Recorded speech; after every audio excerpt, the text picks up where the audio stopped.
Headlines brought to you by Chitale बंधू.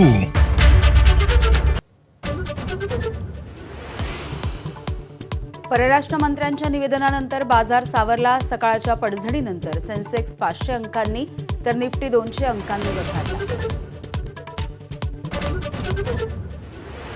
भारत हा नेहमी शांततेच्या बाजूनं, परराष्ट्र मंत्री एस जयशंकर यांचं विधान. भारतीयांची सुरक्षा आमच्यासाठी सर्वोच्च, एस जयशंकर यांचं वक्तव्य. आखाती देशामधल्या युद्धामुळे कच्चं तेल $114 प्रति बॅरलवर. मागील आठवड्याच्या तुलनेमध्ये 20% मोठी वाढ.